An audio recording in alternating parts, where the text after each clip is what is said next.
Hello students, welcome to Amazon academy. और आज हम लोग सीखने वाले एक और छोटी सी ट्रिक जो कि आपको एक टाइट्रेशन के अंदर सूटेबल इंडिकेटर ढूंढने के काम में आती है।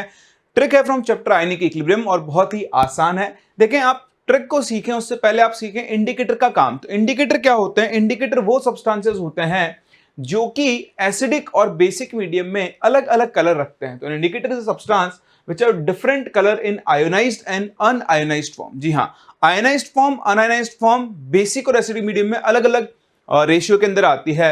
अगर मैं आपसे बात करूं तो मेरे पास या तो एक एसिडिक इंडिकेटर होगा या फिर एक बेसिक इंडिकेटर होगा। तो अगर कोई एसिड इंडिकेटर है, ठीक है, तो एसिड इंडिकेटर को हम HIN टाइप लिख सकते हैं। ये जब डिसोसिएट होगा तो ये डिसोसिएट होकर बनाएगा H plus plus IN minus. ठीक है, क्या बनाएगा? H plus plus IN minus. तो ये देखो, इसकी अनआयोनाइज्ड फॉर्म है और ये जो है इसकी क्या है? आयोनाइज्ड फॉर्म है। ठीक, तो जो आपके इंडिकेटर्स होते हैं उनकी आयोनाइज्ड और अनआयोनाइज्ड फॉर्म का कलर क्या होता है? अलग अलग होता है। सिर्फ वही सब्सटेंस एक इंडिकेटर की तरह काम कर सकता है जिसका आयोनाइज्ड और अनआयोनाइज्ड फॉर्म के अंदर क्या हो? कलर अलग अलग हो। एक चीज। और दूसरा, ये जो इंडिकेटर्स होते हैं या तो ये वीक एसिड्स होते हैं या फिर वीक बेस होते हैं। बहुत ज्यादा वीक एसिड्स और वीक बेसिस होते हैं, इसलिए जब ये टूटकर H प्लस बनाते हैं तो इनका H प्लस मीडियम की पीएच को अफेक्ट नहीं करता है। आप ध्यान रखना कि indicators are weak organic acids and bases and their H plus do not affect pH of medium। ठीक है, तो इनसे आने वाला H प्लस मीडियम की पीएच को अफेक्ट नहीं करता। इवन मैं इंडिकेटर को बोलूं तो गिरगिट बोलूंगा। हाँ, गिरगिट। जैसे गिरगिट अपने एनवायरनमेंट को देखकर रंग बदल लेता है, वैसे एक इंडिकेटर भी अपने एनवायरनमेंट को देखकर रंग बदल लेता है। अगर वो एसिडिक मीडियम में है जहां पर H प्लस की कॉन्सेंट्रेशन ज्यादा होगी, ये रिएक्शन बैकवर्ड आएगी तो ये वाला कलर शो करेगा। अगर आप बेसिक मीडियम में हो जहां पर OH माइनस ज्यादा है, OH माइनस H प्लस को कंज्यूम करेंगे, ये रिएक्शन फॉरवर्ड जाएगी और उस केस में कौन सा कलर शो करेगा? सेकंड यानी कलर 2 शो करेगा। तो आप ध्यान देना, इंडिकेटर एक सॉल्यूशन की पीएच को अफेक्ट नहीं करता है, ऑल्दो सॉल्यूशन की पीएच की वजह से इंडिकेटर क्या शो करेगा? अपना एक कलर शो करेगा। तो याद रखना, इंडिकेटर एक गिरगिट होता है, पहली बात। ठीक है, ये ना बताया दिया, the colour which an indicator shows depend on the pH of medium. तो ये किस पर डिपेंड करेगा? मीडियम की पीएच पर डिपेंड करेगा। ये चीज मैंने आपको यहां पर समझा भी दी। ठीक है, अब मेरे पास एक और टर्म होता है, हम बोलते हैं कलर ट्रांजिशन रेंज। क्या बोलते हैं? Colour transition range. देखो, ये वो पीएच रेंज होती है जहां पर इंडिकेटर क्या करता है? कलर चेंज शो करता है। उस पीएच रेंज के एक पॉइंट से पहले वो एक कलर शो करेगा और दूसरे पॉइंट पर वो दूसरा कलर शो करेगा। तो ये एक और टर्म आपको पता होना चाहिए जिसे हम बोलते हैं CTR, that is colour transition range. ये वो पीएच रेंज है जिसमें इंडिकेटर्स क्या करते हैं? कलर चेंज शो करते हैं। तो आपके पास 4 इंडिकेटर्स हैं जो सबसे ज्यादा कॉमन और आपके काम में आते हैं। वो है दोनों मिथाइल ऑरेंज जिसे हम MEOH से रिप्रेजेंट करते हैं और फिनोफ्थलीन जिसे हम HPH से रिप्रेजेंट करते हैं। देखो, आपको दिख रहा है ये एक वीक बेस है और ये एक वीक एसिड है। एटलीस्ट आपको मिथाइल ऑरेंज और फिनोफ्थलीन की पीएच रेंज याद होनी चाहिए। तो मिथाइल ऑरेंज हो गया 3.2 से 4.4 और ये हो गया 8.3 से 10।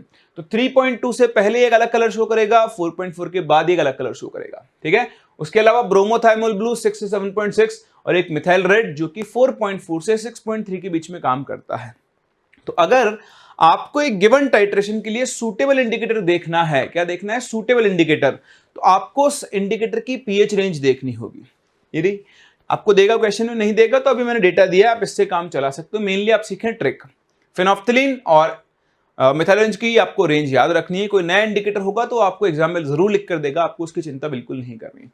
अब अगर आप एक टाइट्रेशन करवा रहे हो और आपको ये पता करना है कि इनमें से उस टाइट्रेशन के लिए बेस्ट सूटेबल इंडिकेटर कौन है, तो इसकी एक सिंपल सी ट्रिक है, आप इस पीएच रेंज का मिड पॉइंट निकाल लो। जैसे ये है और 7.6, तो 7.6 का हाफ हो गया 3.8, तो 3.8 इसका मिड पॉइंट है। अब वो टाइट्रेशन जिसमें इक्विवेलेंस पॉइंट पर, कहां पर, इक्विवेलेंस पॉइंट पर पीएच इसके क्लोज आएगी, उस टाइट्रेशन के लिए ये इंडिकेटर क्या होगा, सूटेबल होगा। तो बेस्ट सूटेबल इंडिकेटर ढूंढने का तरीका जो है वो आपके पास सिंपल सा है। For a given titration,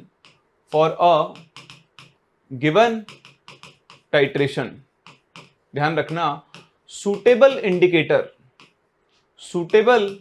indicator is the one, the midpoint of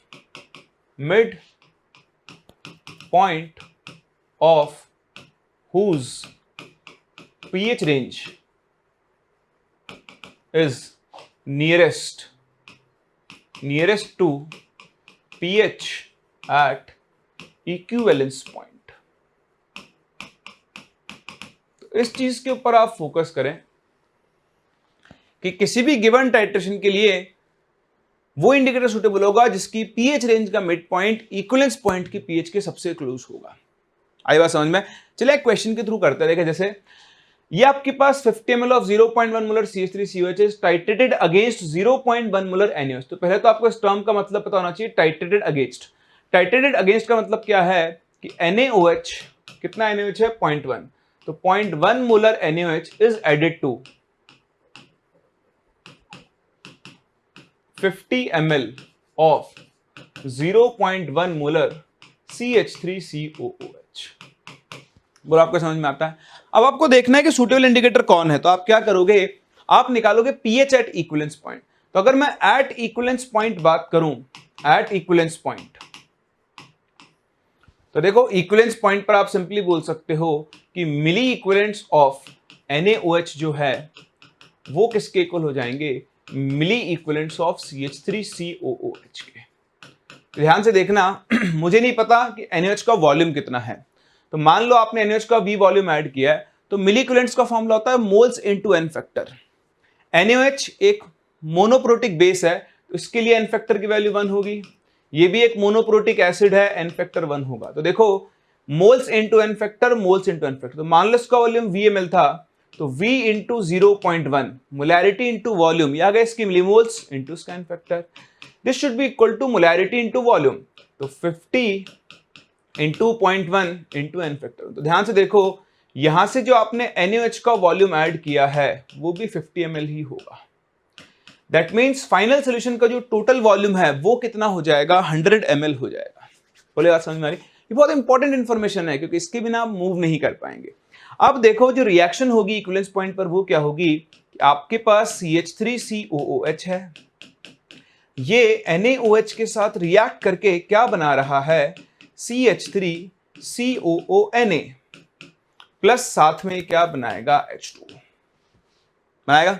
अब आप देखो इसके मिलीमोल्स हो गए 5 और आपने NaOH का वॉल्यूम पता कर लिया है, इसके मिलीमोल्स भी हो गए 5। देखो ये हो गया 0, ये हो गया 0, ये आपके पास बना CH3CONA सॉल्ट जिसके 5 मिलीमोल्स बने।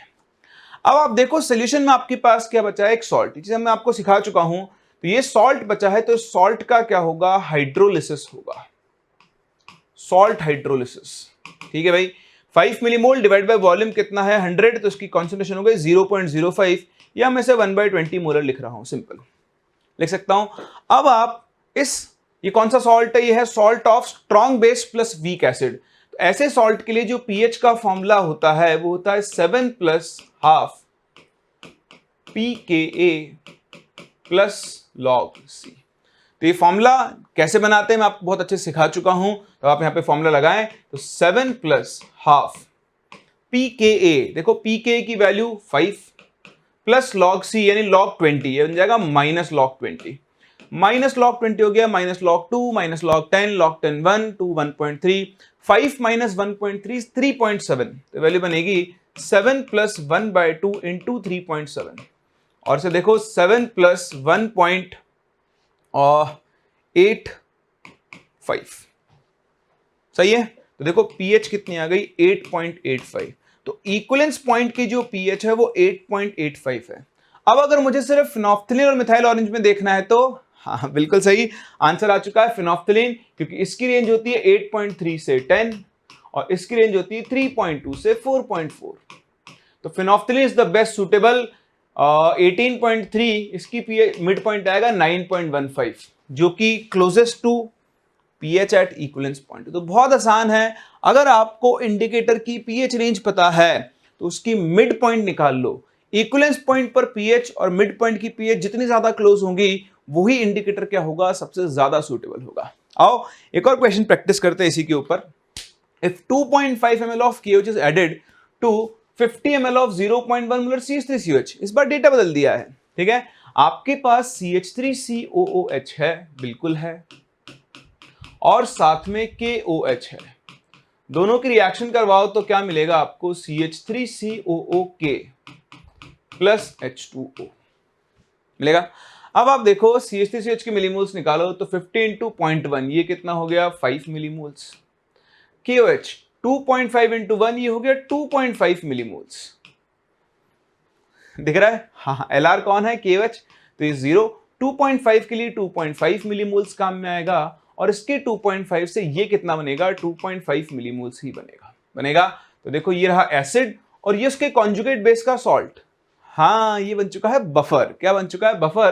तो इस बफर के लिए आप बात करो, देखो K दिया हुआ है तो एसिडिक बफर बना है, पीएच का फॉर्मूला क्या बनेगा, pKa plus log salt upon acid बनेगा। तो देखो पीएच की वैल्यू कितनी आ गई है, 5 आ गई ना। तो पीएच के लिए अगर 5 आ गई है तो बताओ सूटेबल इंडिकेटर कौन कौन होगा। क्या क्या दिया है, फिनोफ्थलीन दिया है, मिथाइलेट दिया है, ब्रोमोथाइमल ब्लू दिया है, मिथाइल। देखो इसकी रेंज तो हो गई 8 10, अभी अभी आपने देखा था, ठीक है। इसकी हो गई 4.2 से 6.4 के आसपास, मिथाइल रेड है ये हो गया 6 to 7.6, और ये हो गया 3.2 से 4.4। अब बताओ किसका मिड पॉइंट 5 के क्लोज आ रहा है, दिख रहा है किसी का, ये देखो ये रहा 10.6 का आधा हो गया 5.3, दैट मीन्स यही मेरा करेक्ट आंसर होना चाहिए। सही है ना, बिल्कुल सही है, कोई दिक्कत, ये तो बढ़ गया है ना, नहीं ये सही नहीं है, ये बिल्कुल गलत है। सर क्या बात कर रहे हो, ये कंफ्यूजन के लिए, आपको कंफ्यूज करने के लिए। मैक्सिमम लोग इसको ऐसे ही सॉल्व करेंगे, अरे भाई ऐसे नहीं करना है। मैंने आपको क्या सिखाया, इक्विवेलेंस पॉइंट पर पीएच निकालो। कहां पर निकालोगे, इक्विवेलेंस पॉइंट पर। ये इक्विवेलेंस पॉइंट थोड़ी है, इक्विवेलेंस पॉइंट कब आता है, जब दोनों के बराबर मोल्स होंगे, ये बराबर इक्विवेलेंट्स होंगे। इसका आंसर अभी भी फिनोफ्थलीन ही रहने वाला है। हाँ देखो हम बात करेंगे इक्विवेलेंस पॉइंट पर, ये सिर्फ आपको कंफ्यूज करने के लिए और कुछ भी नहीं है। इक्विवेलेंस पॉइंट निकालो, बताओ इक्विवेलेंस पॉइंट पर क्या क्या होगा, CH3COOH प्लस साथ में क्या होगा, KOH। रिएक्शन करवाओ, क्या क्या मिलेगा, CH3COOK प्लस H2O। बताओ CH3COH के मिलीमोल्स कितने हो गए, 5 मिलीमोल्स, KOH के भी हो जाएंगे 5, दोनों खत्म। अब आपको पहले इक्विवेलेंस पॉइंट का वॉल्यूम निकालना पड़ेगा। तो वॉल्यूम कैसे निकालेंगे, जैसे हमने पिछले केस में किया था। देखो milliequivalents of KOH will be equal to milliequivalents of CH3COH, ठीक है भाई। तो देखो इसके मिली इक्विवेलेंट्स कितने होंगे, इसका वॉल्यूम, अब देखो ये 1 मोलर है ना, तो मान लो इक्विवेलेंस पॉइंट पर इसका VML चाहिए, तो V into volume into molarity, volume into molarity into n factor, और इधर आ जाओ 50 इंटू 0.1 इंटू स्कैन फैक्टर। तो देखो वॉल्यूम चाहिए होगा आपको सिर्फ 5 ml, 5 ml चाहिए होगा, 5 ml। अब बताओ फाइनल वॉल्यूम कितना हो जाएगा, 50 प्लस 5 दैट इज 55 ml। तो इसके मिलीमोल्स कितने बने, 5 divided by 55 that will be equal to 1/11। देखो फिर से बन गया सॉल्ट, सॉल्ट का हाइड्रोलिसिस होगा, वही वीक एसिड स्ट्रॉन्ग बेस का सॉल्ट है, 7 plus half pKa plus log C। चलिए भाई दोबारा सॉल्व करते हैं। तो 7 plus half pKa 5, log C मतलब माइनस log 11। अब देखो log 10 होता है 1, तो log 11 1 से थोड़ा ज्यादा होगा, मान लो 1.03। तो 5 माइनस, एक बार 1 ही लेता हूं approximately, 5 minus 1 is 4, 4/2 is 2, pH आ गई 9 अप्रोक्सीमेटली, 9 से थोड़ी सी कम आ जाएगी 8.89 या 8.9 के आसपास, ठीक है। अब बताओ फिर से क्लोजेस्ट कौन सा होगा, यही वाला है, और इस टाइट्रेशन के लिए भी सूटेबल इंडिकेटर क्या होगा, फिनोफ्थलीन होगा। तो ये आपको घुमाने के लिए है, मैंने बहुत अच्छे से घुमा लिया आपको यहां तक। मैक्सिमम लोग क्वेश्चन का डेटा देखेंगे और ऐसे ही सॉल्व करेंगे, भावनाओं से खेलने वाला क्वेश्चन है। नहीं नहीं, इससे थोड़ा, ये तो इस कंडीशन पे सोल्यूशन की पीएच दिखा रहा है, बस खत्म। आपको ये बताना है कि कौन सा इंडिकेटर सूटेबल होगा, तो आपको पहुंचना है इक्विवेलेंस पॉइंट पर। इस डेटा से आपको इक्विवेलेंस पॉइंट निकालना है, तो इक्विवेलेंस पॉइंट पर इसका 5 ml चाहिए होगा। इक्विवेलेंस पॉइंट पर ये दोनों रिएक्ट करेंगे और आपके पास सिर्फ सॉल्ट बचेगा। उस सॉल्ट की कंसंट्रेशन निकाल के आपको पीएच निकालनी है, तब जाके आपको अपने क्वेश्चन का आंसर मिलेगा। तो ये ट्रिक बहुत इंपॉर्टेंट है, बहुत काम में आएगी, लेकिन क्वेश्चंस में आपको कैसे घुमा सकता है, ये आपको खुद को देखना और समझना पड़ेगा। चलिए, तो ये थी आपकी एक ट्रिक जिससे आप एक टाइट्रेशन के लिए सूटेबल इंडिकेटर पता कर सकते हैं। That is all for today. Happy learning. For detailed videos, daily practice problems and live chat, visit academy.amazon.in or download the app.